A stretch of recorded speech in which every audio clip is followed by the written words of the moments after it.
توانائی دیتی ہے, پورا مضمون باندھا ہے. اعلیٰ حضرت کہتے ہیں بہروپیہ تھا, مداری, روپ بدل بدل کے دکھایا کرتا تھا, بادشاہوں سے انعام لیتا تھا. ایک دن اورنگزیب عالمگیر کے پاس آ گیا, کہنے لگا میں روپ بدلوں گا, اگر آپ پہچان نہ سکے تو میں انعام لوں گا.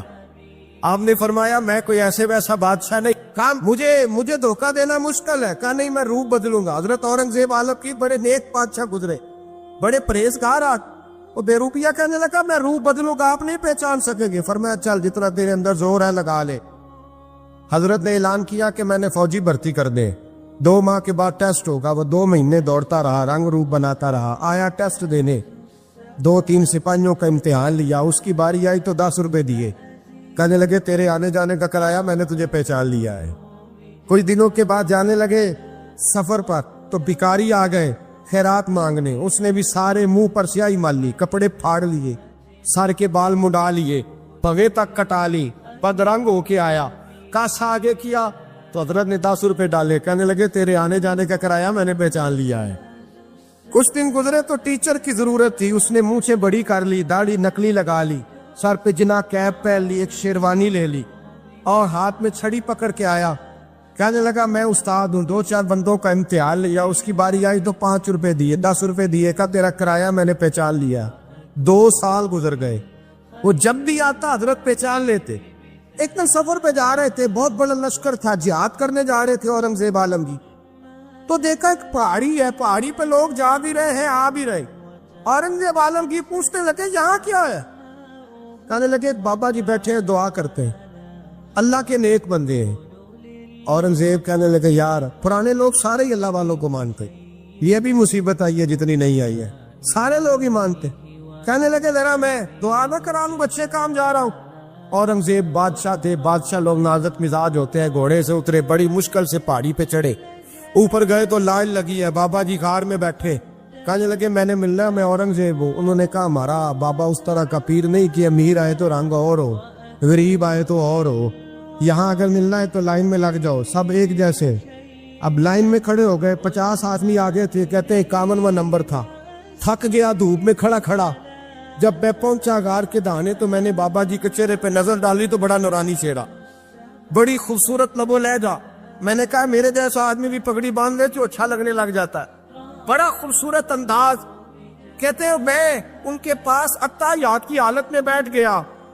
میں نے کہا حضور میں جا رہا ہوں جہاد کرنے, دعا کرنا. بزرگوں نے ہاتھ اٹھائے, اللہ اس کی مدد فرما, دین کو غلبہ عطا فرما, اسے دین کا سچا پکا سپاہی بنا. پھر تھپکی دی, 2-4 نصیحتیں نکال ڈالی. دیکھنا ظلم نہ کرنا, زیادتی نہ کرنا, جب تو جیت کر نہ کرنا, غرور نہ کرنا, نصیحتیں بھی کر دی. کہتے ہیں اب جب میں اٹھا تو 2-4 دینار بطور نذرانہ مسلح کے نیچے رکھے, اور الٹے قدم جب میں غار سے اترا انہوں نے رومال جاڑا اور اٹھ کے کھڑے ہو گئے. کہنے لگے آج نہیں تو نے پہچانا, آج نہیں تو نے پہچانا, میرا انعام بنتا ہے, آج نہیں پہچانا, لا پیسے.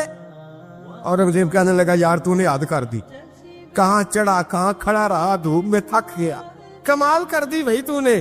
پتا تو کیا لے گا, اب تو جلدی بتا, وہ کتنے لوگ پیچھے دھوپ میں کھڑے ہیں, لشکر سارا کھڑا ہے, کیا لے گا؟ اس نے کہا سب سے قیمتی ہیرے وہ ہے جو تیرے سر کے تاج میں لگے ہوئے, مجھے تیرا تاج چاہیے. او بھائیو سننا اور یاد رکھنا, میرے اعلیٰ حضرت کہتے ہیں بادشاہ نے سر کے اوپر سے تاج اتارا, بہروپیے کے قدموں میں رکھا اور کہنے لگے یہ لے, اور یہ تو تیرا مانگنے پر میں نے دیا ہے نا, میں واپس آتا ہوں تو آنا میں اپنی مرضی سے بھی تجھے دوں گا. تو نے اورنگزیب جیسے بندے کو دھوکہ دیا, آنا میں اس وقت بھی دوں گا. وہ دے کر بس بات ختم ہو گئی, حد ہو گئی. دے کر کہتے ہیں جب میں پلٹا نا واپس, بہروپیے نے آواز دی بادشاہ ٹھہر جا. تو میں نے پلٹ کے دیکھا تو کہنے لگے یہ اپنا تاج لے جا, اٹھا اور لے جا. میں نے کہا 2 سال بیت گئے تجھے محنت کرتے, آج قابو آیا تو لے جاؤ. کہنے لگا لے جا, مسئلہ سمجھ میں آ گیا. میں نے کہا مجھے بھی تو سمجھانا. کہتے ہیں وہ پھوٹ پھوٹ کے رویا, اس کی آنکھیں برس پڑی, سیلاب کی طرح آنسو بہہ نکلے, تڑپا اور رو کے کہنے لگا بادشاہ میں نے جھوٹ موٹ رسول اللہ کی غلامی اختیار کی تھی, جھوٹ موٹ کی داڑھی, جھوٹ موٹ کی پگڑی, جھوٹ موٹ کا فقر, میں نے جھوٹ موٹ نبی پاک کا لباس پہنا ہے, تو تیرے جیسے بادشاہوں کے تاج میرے قدموں میں آ گئے ہیں. اگر میں سچ مچ رسول اللہ کا غلام بنوں گا تو اللہ کیا کچھ عطا فرمائے، اللہ کتنی نعمتوں سے نوازے۔ میرے اعلیٰ کیا فرماتے ہیں؟ اعلیٰ حضرت فرماتے ہیں فرشتے بھی کرتے ہیں تعظیم میری۔ کون جی؟ اللہ ایسا عقیدہ بھی کم ملے گا جو بریلی کے امام کا عقیدہ ہے، ایسا بھی کم۔ کہتے ہیں فرشتے بھی کرتے ہیں تعظیم میری۔ کیوں؟ فرمانے لگے فدا ہو کے ان پر یہ عزت ملی۔ بغداد کے ایک درویش عالم تھے، تو وہ جب بھی نماز پڑھاتے نا تو کسی تاجر کی 2 بیویوں کے بارے میں دعا مانگتے۔ توجہ ہے میری بات پر؟ نماز پڑھاتے تو کہتے اللہ اس تاجر کی 2 بیویوں کو اپنی خاص رحمتیں عطا فرما۔ ایک دن لوگ ان کے گرد اکٹھے ہو گئے، کہنے لگے بابا جی بتائیں تو صحیح وہ بیویاں کون تھی جن کے لیے آپ دعا مانگتے؟ تو فرمانے لگے میرے شہر کا ایک تاجر تھا، بہت بڑا تاجر تھا، مالدار تھا پر بے اولاد تھا۔ اسے بغداد سے ملک شام جانا پڑتا تھا تجارت کرنے، اور کئی مہینے اسے شام کے ملک میں رہنا پڑتا تھا۔ اس نے اس طرح کیا کہ وہاں بھی ایک شادی کر لی۔ تو جو ہے نا میری بات پر، کیا کر لیا اس نے؟ دوسری شادی کرنا مرد کے لیے جائز ہے، تیسری کرنا بھی، چوتھی کرنا بھی بھیا کے وقت، مگر اگر انصاف کر سکے تو۔ اگر چاروں میں ہم نہ آدھا مسئلہ سنتے ہیں اور آدھا ہی بیان کرتے ہیں، اگر انصاف نہ کر سکے پھر اس کے لیے 4 جائز، پھر وہ ایک ہی رکھے گا۔ تو عزیز دوست دوسرا نکاح کر لیا، شادی ہو گئی۔ اب وہ وہاں کچھ زیادہ وقت گزارنے لگا، مالدار آدمی تھا، بیوی کو مکان بھی لے کے دے دیا۔ اب وہ دیر سے آتا واپس، اور جب آتا بھی تو اس کے وہ والے انداز نہ ہوتے جو پہلے ہوا کرتے تھے۔ اب بیوی سے بڑا جاسوس بھی کوئی نہیں ہوتا، اس کو تو پہلے پتہ چل جاتا ہے کہ ماجرا کیا ہے، اسے بڑی خبر ہوتی ہے۔ تو اس نے محسوس کر لیا کہ بدلے بدلے سے میری سرکار نظر آتے۔ وہ کہنے لگی اب کہ جب آتا جاتا ہے تو اس کے حالات کچھ بدلے بدلے سے ہیں، ماحول کچھ اور ہے۔ اس نے ایک بوڑھا آدمی جو اس کا عزیز بھی تھا اور سمجھدار بھی تھا اس کو تیار کیا، کہنے لگی اب کہ جب ملک کے شام جائے نا تو اس کا پیچھا کرنا اور خبر کرنا کہ کہاں رہتا ہے، کہاں جاتا ہے، کیا کرتا ہے۔ وہ بوڑھے بزرگ جو تھے وہ خاتون کے کہنے پر کچھ اس نے کرایہ بھی دیا، وہ اس تاجر کے پیچھے گئے اور واپس آ کے خبر دی، کہنے لگے کہ یہ تو 2-3 سال بیت گئے، اس نے وہاں بھی شادی کی ہوئی ہے، تجھے بتایا ہی نہیں۔ ابھی بھی بڑی سمجھدار تھی، حوصلہ مند، زیرت، اس نے شور نہیں مچایا۔ اس نے کہا کہ میں نا اب جب آئے گا نا تو طریقے سے بات کروں گی اور پوچھوں گی کہ ایسا کیوں کیا۔ اور یہ بھی اس نے آ کے بتایا کہ اگر تیرے ساتھ نکاح کے بعد اسے اولاد نہیں ملی تو اولاد وہاں بھی کوئی نہیں، یہ مکمل تفصیلات۔ اب جب اس دفعہ خامند آیا تو آتے ہی وہ بیمار ہو گیا، کمزور ہونے لگا۔ اب خاتون نے مناسب نہیں سمجھا کہ آتے ہی دڑام سے میں اس کے سر پر یہ ٹھوڑ دوں کہ تو نے نکاح کیا ہوا ہے اور مجھے بتایا نہیں۔ وہ ذرا تسلی میں رہی، کچھ وہ بیمار تھا، حوصلہ رکھا، خدمت کرتی رہی۔ کچھ دن گزرے تو وہ تاجر انتقال کر گیا، فوت ہو گیا۔ اب راز کھل نہ سکا، عدت گزاری، اور جب سارا مال جمع کیا نا تو اشرفیوں کی بوریاں بھر گئی، سارا مال اس بی بی کا، 4 بوریوں میں اشرفیاں، 4۔ یہاں تو پیٹ کا دوزخ ہے، معاذ اللہ بھرتا ہی نہیں۔ حل من مزید، حل من مزید۔ وہ جو کہتے تھے نا کہ بس باہر چلا جاؤں اور باہر میں کچھ تھوڑے سے پیسے کما کے 2-3 سال میں لوٹ آؤں گا، پھر یہاں آ کے کوئی کاروبار کروں گا، وہ گئے ہیں تو واپس نہیں آئے۔ وہ جو کہتے تھے نا بس میں نے اتنا سا کاروبار کرنا ہے کہ مکان بن جائے، انہوں نے 4 مکان بھی بنا لیے ہیں، لیکن بریک حل میں مزید کی دوڑ ہے۔ اب 4 بوریاں اس عورت نے چھپائے رکھی، کوئی بندہ نہیں جانتا بغداد میں کہ ملک کے شام میں تاجر کی دوسری بیوی بھی ہے۔ جب وہ فارغ ہوئی تو اس نے اس بوڑھے جاسوس کو پھر بلایا اور 2 بوریاں اونٹ پہ رکھی، خود بھی ساتھ بیٹھی اور ملک شام گئی۔ اللہ اکبر۔ وہ بزرگ کہتے ہیں میں ایسے نہیں دعا کرتا، اس کو جا کے کہنے لگی میں اکیلی وارث نہیں ہوں، آدھے کی وارث تو بھی ہے، میں اکیلی وارث نہیں، یہ تقسیم وراثت ہے، آدھی کی وارث تو بھی ہے، تو رکھ اپنے پیسے، مجھے پتہ ہے اس نے نکاح کیا تھا پر مجھے بتایا نہیں تھا، تو رکھ اپنے پیسے، میں تجھے دے رہی ہوں، آدھے تیرے ہیں آدھے میرے ہیں۔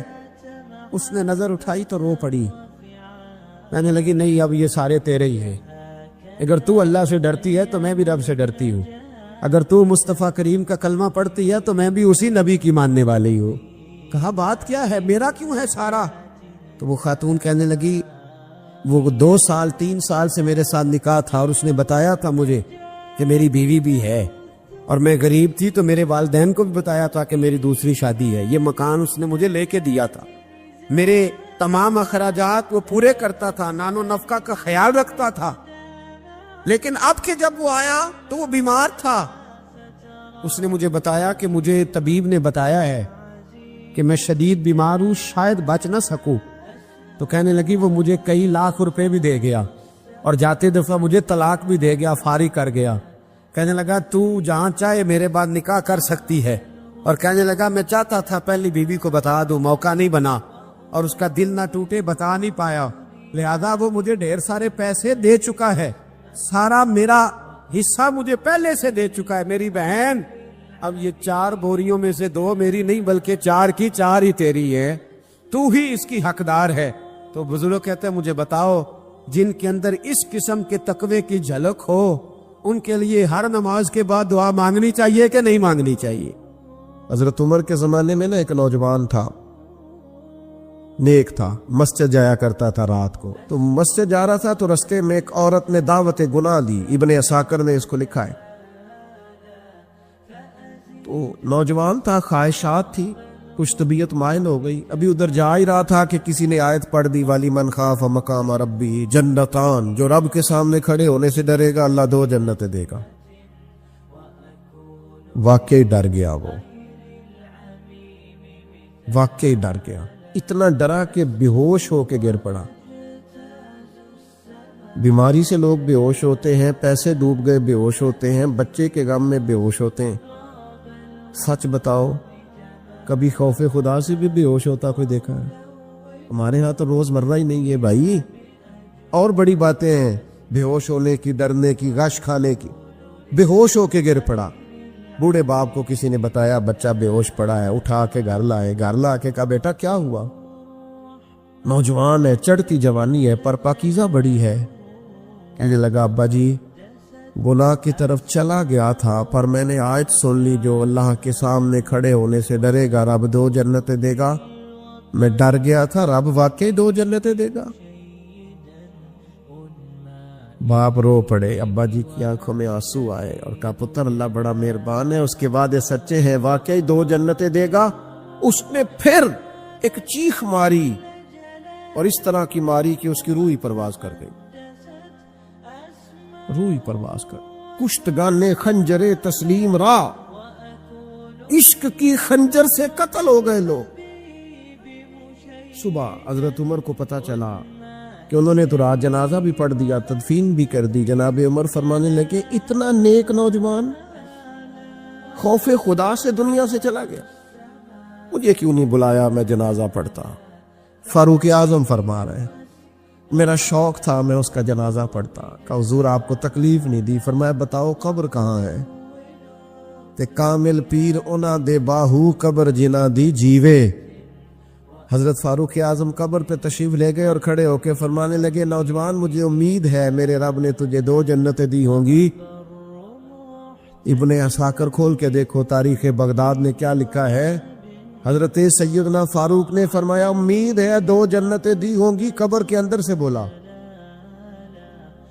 کامل پیرونا دے باہو قبر جنا دی جیوے، قبر کے اندر سے بولا۔ کہنے لگا حضور امید والی بات نہیں، رب کے وعدے سچے ہیں، اس نے واقعی مجھے 2 جنتیں عطا فرمائی، 2 جنتیں دی ہیں، میں نے اپنے مالک کو راضی پایا۔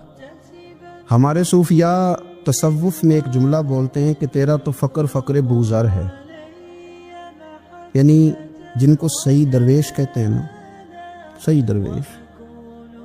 مولا علی شیر خدا رضی اللہ تعالیٰ عنہ فرمایا کرتے 2 ہی تو بندے ہیں جو رب کے رستے میں کسی شے کی پرواہ نہیں کرتے۔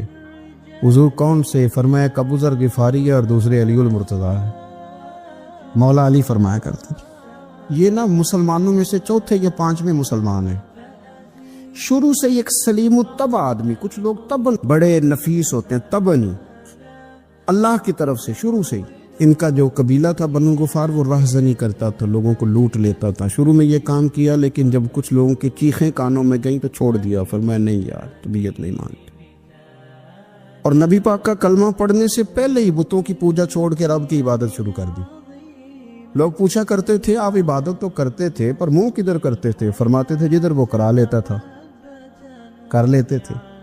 کسی نے انہیں بتایا کہ مکے میں ایک شخص ہیں جنہوں نے اعلان نبوت کیا ہے، آپ کی طرح کی باتیں کرتے ہیں۔ انہوں نے اپنے بھائی کو بھیجا، ان کا نام انیس تھا، پتہ کر کے واپس آئے، بھائی کہنے لگے ابو ذر، ان کا نام جندب ہے، اصل میں ذر ان کے بیٹے کا نام ہے اور کنیت سے زیادہ معروف ہیں، ابو ذر غفاری کہلاتے ہیں۔ فرماتے ہیں کہ بھائی نے آ کے بتایا کہ وہ نیکی کا حکم دیتے ہیں، برے کاموں سے منع کرتے ہیں، صلہ رحمی کا پیغام دیتے ہیں، لیکن لوگ سارے مخالف ہیں۔ یہ چیز بھی بڑی کاؤنٹ ہوتی ہے، اسے نہ کاؤنٹ کیا کریں۔ لوگوں کی ترجیحات بدلتی ہیں، صبح کچھ، دوپہر کچھ، شام کچھ، اسے نہ کاؤنٹ کریں۔ انہوں نے اس بات کو کاؤنٹ کر کے بتایا کہ لوگ ان کے جو ہیں نا وہ مخالف ہیں سارے۔ تو حضرت ابو ذر غفاری کہنے لگے مجھے تسلی نہیں ہوئی، میں خود جا کے پتہ کروں گا۔ کہتے ہیں مکہ شریف آیا تو کسی ایسے آدمی سے پوچھ بیٹھا، میں تو کچھ اور سمجھا تھا، وہ کچھ اور نکلا۔ مکے والوں نے بڑا مارا۔ مکے پہنچ کے پہلی جو چیز ملی وہ مار کھانے کی تھی۔ اب میں ڈرتے کسی سے پوچھتا ہی نہ، بھوک بھی بڑی تھی، رہنے کو جگہ نہیں تھی، حرم شریف میں لیٹا رہتا تھا۔ میرے نصیب دیکھو، مجھے ایک شخص نے آ کے ہلایا، کہنے لگے اگر مناسب سمجھے تو میں آپ کو دیکھ رہا ہوں کافی دیر سے، آپ کوئی پردیسی ہیں، آپ کا اپنا مہمان نہ بنا لوں؟ تو میں نے کہا آپ کا کیا نام ہے؟ کہنے لگے میرا نام ہے علی ابن ابی طالب۔ کہتے ہیں مولا کائنات گھر لے گئے، کھانا بھی کھلایا، جگہ بھی دی، سونے کو خدمت بھی کی، لیکن چونکہ میں تو پہلے ایک سے پوچھ کے مار کھا بیٹھا تھا، میں نے پوچھا نہیں میں کدھر آیا ہوں۔ رات رہے، اگلی رات بھی رہے، لیکن میں نے بتایا نہیں میں کس کام آیا ہوں۔ حضرت ابو ذر غفاری رضی اللہ تعالیٰ عنہ کہتے ہیں خود ہی مولا علی نے پوچھا بتا سکتے ہو کیسے آئے ہو؟ میں نے کہا راز رکھ لو گے؟ فرمایا بڑا کشادہ سینہ دیا رب نے مجھے۔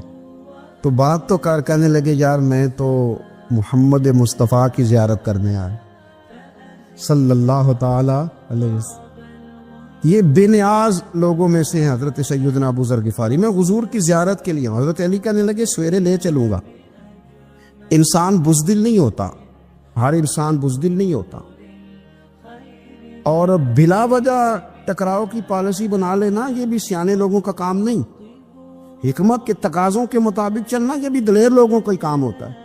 حضرت مولا علی کہنے لگے صبح لے کے چلوں گا پر حالات ٹھیک نہیں، شرارتی لوگ ہر جگہ ہوتے ہیں، اگر کوئی شرارتیوں کا ٹولہ ملا نا جو کھڑا ہوگا جاسوسی کرنے کے لیے کہ حضور کی طرف کون کون جا رہا ہے، تو میں نیچے جھکوں گا جوتے کا تسمہ ٹھیک کرنے کے لیے، لیکن آپ نے نہیں کھڑے ہونا، آپ نے چلتے رہنا ہے تاکہ کسی کو شک نہ ہو۔ کہتے اس ترتیب سے حضرت علی مجھے لے کے گئے، میں حضور کی بارگاہ میں پہنچا۔ مولا علی کہتے ہیں بڑے بڑے لوگ سوال کرتے تھے پر یہ شروع سے سلیم الطبع تھے، مجھے کہہ لینے دینا، انہوں نے ماننا ہوتا ہے وہ لمبے سوال کرتے ہی نہیں، مان جو لیا تو لمبے سوالوں کی ضرورت ہی کوئی نہیں۔ کہتے ہیں لوگ بڑے بڑے سوال کرتے تھے پر ابو ذر نے 2-3 باتیں پوچھی اور آگے جا کے کہنے لگے حضور ہاتھ بڑھائیں مجھے کلمہ پڑھائیں۔ نبی پاک صلی اللہ علیہ وسلم نے کلمہ پڑھایا، فرمایا باہر جا کے نا ابھی ذکر کرنا کہ تم مسلمان ہو گیا، یہ ماریں گے۔ عرض کی حضور انہیں مارنے دے، میں آیا بھی مار کھانے میں، انہیں مارنے دے دا۔ پڑا فلک کو کبھی دل جلوں سے کام نہیں، دار دل بھی لکھا تھا پڑا فلک کو کبھی دل جلوں سے کام نہیں، اور جلا کے راکھ نہ کر دوں تو داغ نام نہیں۔ ماری تو کھانے آئے ہیں، مارنے دے، کرنے دے زور جتنا لگانا ہے لگانے دے۔ باہر جا کے اعلان کیا، مکے والوں نے مارا، اتنا مارا کہ بے ہوش ہو گئے۔ پھر کسی نے بتایا کہ تم نے گزرنا بھی ہے ان کے علاقے سے، بنو غفار سے، پھر ان کا پتہ بھی ہے یہ لوگ بڑے سخت ہیں۔ پھر چھوڑا۔ تبن بڑے جلالی تھے، زاہد مزاج تھے، فرماتے تھے کہ جو تمہاری ضرورت سے زیادہ ہے وہ سارا صدقہ کرو۔ کنز کے معاملے میں ان کا رویہ یہ تھا، صرف حضرت صدیق اکبر کو کچھ نہیں کہا انہوں نے، باقی حضرت عمر جیسے آدمی کو بھی کھڑا کر کے کہہ لیتے تھے یہ مال کیوں رکھا ہوا ہے خزانے میں، بانٹتے کیوں نہیں سارا؟ اور جناب عثمان غنی رضی اللہ تعالیٰ عنہ کے ساتھ تو باقاعدہ کئی دفعہ اس موضوع پر گفتگو کی۔ وہ کہتے تھے کہ جب اللہ کہتے ہیں قرآن میں کہ مال دولت جمع نہیں کرنی، تو وہ جو لوگ تھے وہ بھی بڑی شانوں والے تھے. وہ کہتے تھے کہ اللہ نے جب زکوٰۃ فرض کی تو مال جمع ہوتا ہے تو زکوٰۃ فرض ہوتی ہے نا. یا فطرانے کا کہا تو مال ہوتا ہے تو فطرانہ آتا ہے نا. تو آپ جو کہہ رہے ہیں وہ ٹھیک ہے، پر آپ اعلیٰ بات کر رہے ہیں تقوی کی، سارا بانٹو. تو حضرت ابو ذر غفاری کہتے تھے چلو ٹھیک ہے تمہاری بھی بات مان لیتا، پر یہ بتاؤ مدینے والے کا اپنا طریقہ کیا ہے؟ کہ بھئی حضور کا طریقہ تو وہی ہے جو آپ بتا رہے ہیں. تو فرمانے لگے پھر اس رستے نہ چلے جو رستہ مدینے والے رسول کا ہے. اور حضور سے، نبی پاک سے عشق کرتے بڑا کھل کے. یہ صحابہ صفہ میں سے تھے. کلمے پڑھنے کے بعد چونکہ طبیعت جلالی تھی تو حضور نے بھیج دیا، فرمایا واپس جاؤ اپنے قبیلے میں تبلیغ کرو. واپس گئے، بھائی کو مسلمان کیا، والدہ کو مسلمان کیا، قبیلہ سارا مسلمان کیا، وہیں رہے. ہجرت مدینہ کے بعد آئے تبوک کے موقع کے قریب، اور حضور نے صحابہ صفہ میں رکھ لیا. نوکری کرتے مدینے والے رسول کی، دلیر آدمی تھے، بڑا قبیلہ تھا، پر ڈیوٹی کرتے، ڈیوٹی خدمت کرتے. ایک بیٹا تھا زار اس کا نام تھا، اس کی ڈیوٹی لگائی تم نے میرے نبی پاک کے اونٹ چرانے. ڈاکو آئے تو صاحبزادہ اونٹوں کی، اونٹنیوں کی حفاظت کرتے شہید ہو گیا. اور یہ انوکھا بندہ ہے جس نے شرط لگائی تھی کہ میں نے کالی سیاہ رنگ کی عورت سے شادی کرنی. انوکھا بندہ ہے. ایک بیٹی تھی، ایک بیٹا، بیٹا شہید ہو گیا. بیوی سے کہا تم نے نبی پاک کے گھر میں خدمت کرنی ہے، حضور کے گھر والوں، اور میں نبی پاک کی نوکری کروں گا.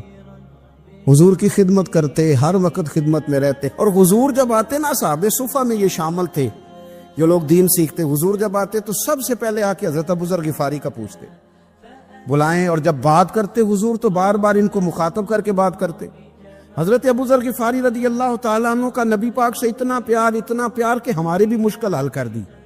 ابو داؤد شریف میں موجود ہے. ایک دن کہنے لگا یا رسول اللہ صلی اللہ علیہ وسلم، اگر کوئی بندہ کسی سے پیار بڑا ہی کرے پر اس جیسے عمل نہ کر سکے، کوشش کرے کرنا. لوگ ہمیں کہتے ہیں نا کہ پیار بڑا، عمل بھی تو کرو نا. بھی کرنا چاہیے، پر انسان ہے نا، غلطی بھی تو ہو ہی جاتی ہے. اب ہم عمل نہیں کر سکتے تو تم ہمیں پیار بھی نہیں کرنے دو گے؟ مہربانی کرو، پیار تو کرنے دو نا. حضرت ابو ذر غفاری نے کہا، ابو داؤد شریف میں موجود ہے، یا رسول اللہ صلی اللہ تعالی علیہ وآلہ وسلم، حضور پیار بڑا کرے پر ان جیسے عمل نہ کرے تو حکم کیا ہے؟ تو حضور نے فرمایا پیار سچا کرے، اللہ قیامت کے دن جس سے محبت کرے گا نا اس کے ساتھ ہی دونوں کو اکٹھا فرما دے گا. تو حضرت ابو ذر نے فوراً کہا، حضور پھر مجھے آپ سے بھی بڑا پیار ہے، رب سے بھی بڑا پیار ہے. فرمایا فکر نہ کرنا، جنت میں اکٹھے ہی جائیں گے. اتنی محبت رسول پاک کی ذات کے ساتھ. حضور کی نوکری کرنا. ایک دن خدمت کرتے کرتے سو گئے. حضور مسجد میں آئے پتہ کرنے کہ ابو ذر آرام کر رہا ہے. یہ بھی مزہ ہوتا ہے، خیال رکھنا اپنے درویشوں کا، کیا کھایا، کیا پیا، کہاں سوئے. حضور رات کو آئے، یہ سوئے ہوئے. فرماتے ہیں حضور نے میرا انگوٹھا ہلایا، میں اٹھ کے بیٹھ گیا، حضور بھی میرے پاس بیٹھ گئے. اور میں ابو ذر بڑا پیار کرتے ہو، سونے آپ کو پتہ ہی ہے. کہ یار تو بڑی نوکری کرتا ہے، ایک دن وہ بھی آئے گا جس دن تجھے میری مسجد اور میرے شہر سے جانا پڑے گا، پھر کیا کرو گے؟ تو عرض کی حضور کسی کی طاقت ہے مجھے آپ کے شہر سے نکالے؟ میں تلوار نکال لوں گا. نبی پاک نے فرمایا تلوار نہ نکالنا، یہاں تمہیں بھیجا جائے چپ کر کے چلے جانا. حضور کب تک؟ فرمایا جب تک اللہ تیری اور میری ملاقات نہیں کرا دیتا، یعنی وصال تک. یہ واحد شخص ہے کہ حضور کے وصال ظاہری کا وقت آ گیا تو فرمایا کوئی میرے ابو ذر کو بلاؤ. جب یہ آئے تو حضور لیٹے ہوئے تھے، یہ جھکے نبی پاک کی طرف، حضور میں حاضر ہو تو حضور نے پکڑ کے سینے کے ساتھ لگا لی. میرے رسول پاک صلی اللہ علیہ وسلم کی خدمت میں ایک دفعہ عرض کرنے لگے، حضور مجھے صوبے کا گورنر بنا دے. تو نبی پاک نے فرمایا ابو ذر میں عہدے پسند نہیں کرتا، تو تمہیں بھی میں کہتا ہوں عہدہ نہ لینا، تمہیں بھی کہتا ہوں عہدہ نہ لینا. فرمایا ابو ذر میں جو چیز اپنے لیے پسند کروں گا تمہیں بھی اسی کا مشورہ دوں گا. تم بندے اچھے ہو پر یہ کام تمہارے بس کا نہیں ہے. بڑے زاہد آدمی. میرے رسول کریم صلی اللہ تعالی علیہ وآلہ وسلم نے ان کے بارے میں فرمایا جس طرح نبیوں میں حضرت عیسیٰ علیہ السلام ہوئے.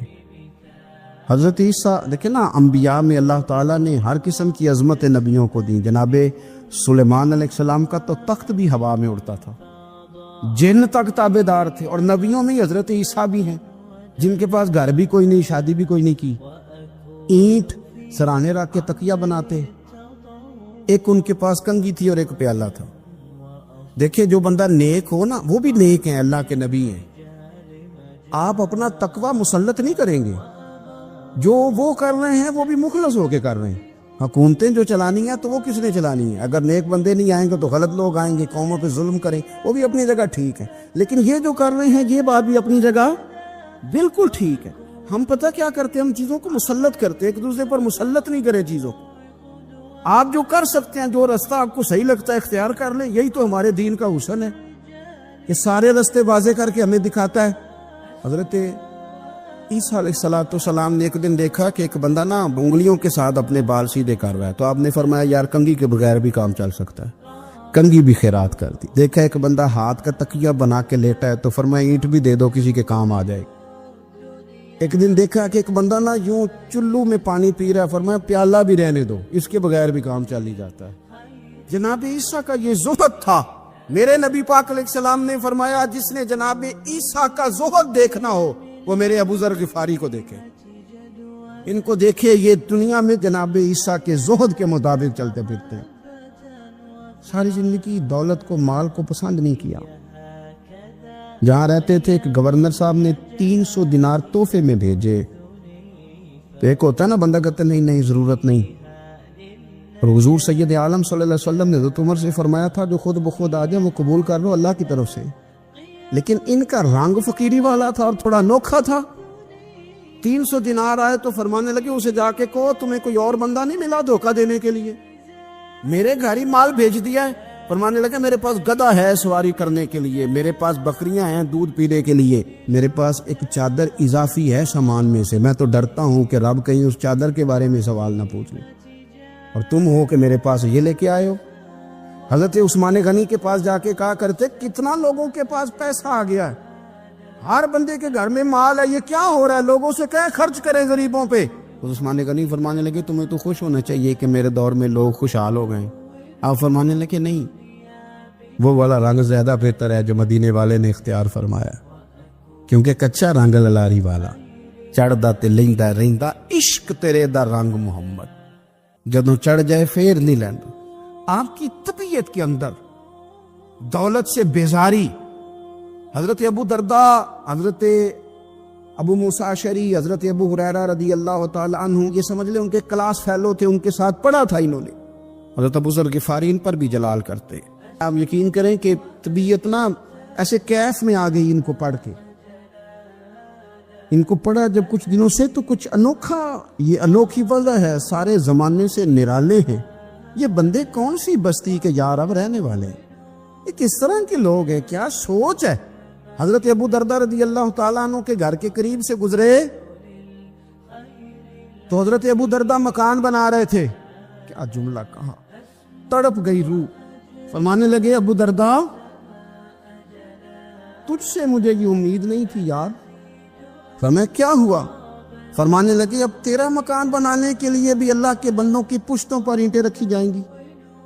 تیرا مکان بنانے کے لیے رب کے بندوں کی پشتوں پر اینٹیں تیرے لیے. حضرت ابو درداء نے گردن جھکا لی. فرمایا یار جہاں تو ہے نا تو بالکل ہی ٹھیک کہتا ہے. کیوں؟ میرے نبی پاک صلی اللہ علیہ وسلم نے فرمایا اس زمین کے اوپر اور آسمان کے نیچے ابو ذر غفاری سے سچا بندہ کوئی نہیں, ان سے زیادہ سچا کوئی نہیں. فرمایا تو ٹھیک کہتا ہے یار, صحیح کہتا ہے. حضرت ابو موسیٰ اشعری رضی اللہ تعالیٰ عنہ کو گورنر بنا دیا گیا عراق کا. اب حضرت ابو موسیٰ اشعری صحابہ میں ایک بڑے جلیل القدر صحابی ہے, اور ان کی عظمتیں, رفتیں, بلندیاں کیا کہنا, بڑی گہری دوستی تھی. لیکن جب وہ گورنر بن گئے نا تو آپ نے فرمایا بس بھئی اب تو نے عہدہ لے لیا ہے, یہ بندے کو ٹھیک نہیں رہنے دیتی تھی, اب تو عہدے میں چلا گیا. بڑی مدت کے بعد ملاقات ہوئی حضرت ابو موسیٰ اشعری کے ساتھ. وہ دوڑ کے آئے حضرت ابو ذر غفاری کے گلے ملنے, میرا بھائی میرا بھائی. فرمایا پیچھے ہٹ جا, میں نہیں تیرا بھائی, تو گورنر ہے, میں غریب آدمی ہوں, اپنا کام کر. پھر دوڑ کے آئے. فرمایا ابو ذر تو میرا بھائی ہے یار, اکٹھے پڑھتے تھے حضور. فرمایا نہیں جا, تو نہیں میرا بھائی. پھر آئے. جانتے تھے نا یہ سچا بندہ ہے, یہ سچا بندہ ہے, یہ تقریروں والا نہیں, صرف وعظوں والا نہیں, اس کے اندر بھی بڑی سچائی ہے. قریب آئے, آ کے کہا یار تو میرا بھائی ہے, میرے سینے لاگ. فرمانے لگے تو تیسری بار آیا ہے, مومن ہے, میں منہ نہیں موڑ سکتا, پر پہلے مجھے بتا گورنر بننے کے بعد تو نے مکان کتنے بنائے, باغ کتنے لگائے, چکیاں کتنی لگائی, کتنے تو نے چیزیں بنائی ہیں, پہلے بتا. تو ابو موسیٰ اشعری نے ان کا ہاتھ پکڑا, رونے لگے, کہنے لگے جس محبوب سے تو نے تربیت لی ہے میں بھی انہی کا نوکر ہوں, جن کپڑوں میں عراق گیا تھا میرے ہاتھ بھی وہی ہیں. یار کیا بات کرتا ہے تو, میرے وہی ہیں. مجھے بتا اگر یہ عہدے خدمت کے ہم نہیں لیں گے تو پھر کیا ظالموں کو دیں گے, غیروں کو دیں گے؟ نہ کر, کچھ نہیں بنایا. حضرت سیدنا ابو موسیٰ اشعری رضی اللہ تعالیٰ عنہ روئے, اور جب کہا نا کوئی شے نہیں میرے پاس, تو فرمایا اچھا چل آ جا, پھر سینے لگ جا, تو واقعی میرا بھائی ہے. پھر حضرت ابو ذر غفاری نے محبت فرمائی, وہ درویشی, وہ فقیری, وہ سادگی, وہ نورانیت, وہ دل کے ساتھ اندر. ہمارے تو بہت سارے لوگ ہیں جو کہتے ہو کہاں لے جانا ہے مال, کیا ضرورت ہے مال کی, ہر وقت مال کی مخالفت کرتے, لیکن دل ان کا کہتا ہے کہ آئے صحیح, کسی طریقے سے پہنچے صحیح. حضور نے فرمایا بعض لوگوں کی زبانیں شہد سے زیادہ میٹھی, دل بھیڑیے سے زیادہ خطرناک. اوپر سے کہہ کچھ رہے ہیں, اندر حالات کچھ اور ہیں. پتھر نو تو نور جنابوں, سورج کر چمکوندا,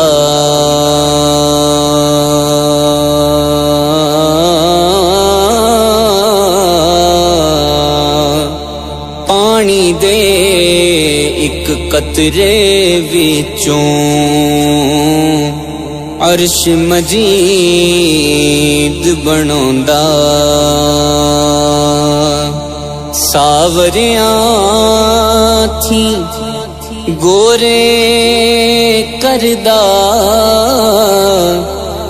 گوریاں وچوں کالا, سب سمندر وچوں موتی, کو کافاں وچوں لالا.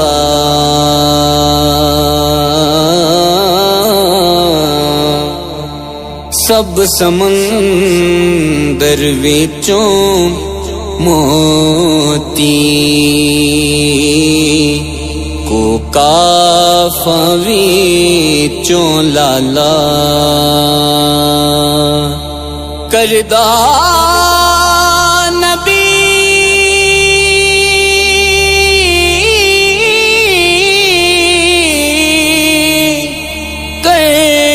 نبی کفاراں وچوں سر پر تاج ٹکا کے,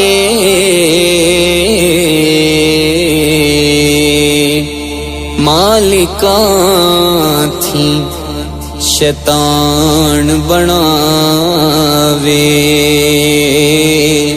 توک گلے وچ پا کے.